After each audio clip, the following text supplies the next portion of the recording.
Well, over to this. Fox News is confirming that President Trump is set to sign a historic executive order later today. This is on top of that rare earth minerals signature. And this would establish that our country would have a first ever official language. That would be English. Now, Trump's order will declare English as the national language of the United States. It also rescinds a Clinton-era mandate that requires federal agencies and recipients of federal funding to provide language assistance to non-English speakers. This move is something the president promised to voters on the campaign trail, where he talked about uniting the country under one language a little over a year ago. We have languages coming into our country. We don't have one instructor in our entire nation that can speak that language. These are languages. It's the craziest thing. They have languages that nobody in this country has ever heard of. You know, it's interesting, Tommy. We've never had an official language in the country. We will, I guess, starting today. We know 30 states have said English is the official language. And J.D. Vance, interestingly enough, as a senator, proposed an act to do just this. Ended up not going anywhere. Some folks might look at this as small or petty, kind of like the Gulf of America. But for me, it's really Donald Trump saying, we're going to put America first. And let me show you all the ways we're going to put America first. We're going to respect that our language is English. We're going to call it the Gulf of America. We're going to be proud of our country. The apology tour for the United States is over.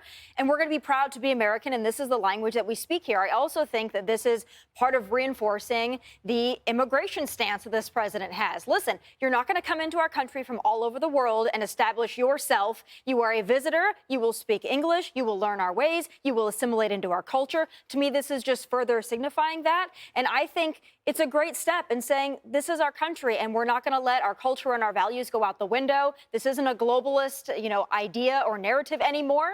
And I think it's great for the America First agenda. And Emily, we're a diverse nation. That's very obvious. But we also are a nation, according to the Census Bureau, where 78% of households use English as their primary language.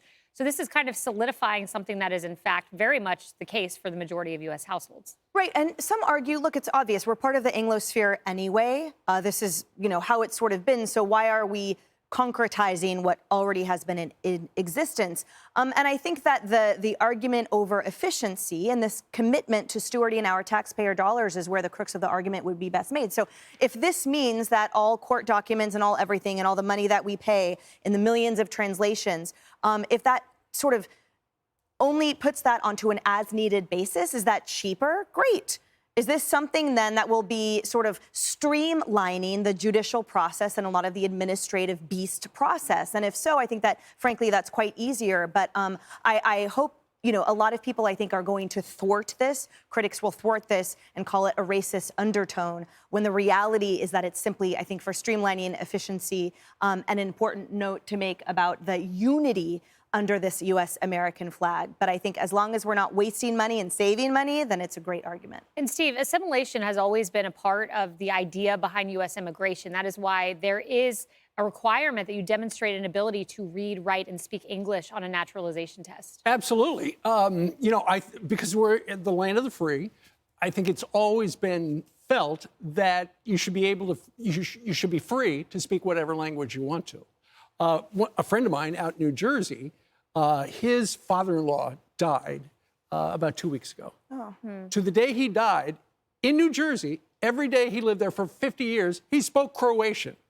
And he lived a kind of a narrow life because there weren't many people who spoke Croatian. But that's just one of the things that goes on.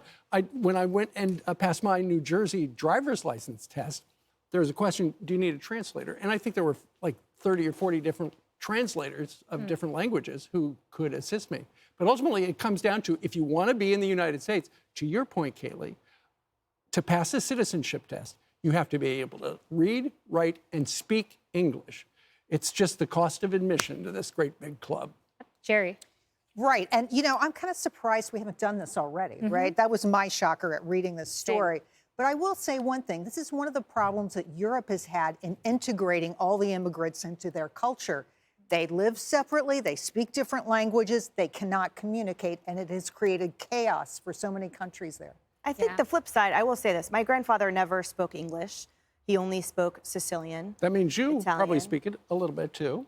Well, I'm from the generation where my dad wanted us to be Americans, so he didn't want us to speak what he thought was a dying language. So it was hard for us because I couldn't understand what my grandparents were saying. So I can get the gist, but And I think at the time, those homogeneous communities were important. But you can argue now that the extreme complexity and diversity means that this is a move toward a commonality that everyone can share, rather than those distinct groups that needed that comfort zone to thrive. Well, be bilingual. That's great. Speak 2 languages. Yeah, Speak right. 3 languages. That's fine by me. But one of them should be English. Yep. And President Trump said the goal here is unity, according to the White House readout that was provided to the Wall Street Journal. 250 years, no national language. That changes today.